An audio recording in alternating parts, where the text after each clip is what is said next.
Hello, in this video I want to show you how to customize reminders on HUD in Rainbow Six Siege. And to do this, we'll need to click on the gear icon in the top right corner of the screen, move to the options, and inside select HUD.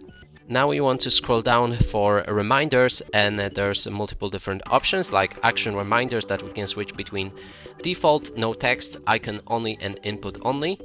Default show icon, action word, and input. No text show only icons and input no action words.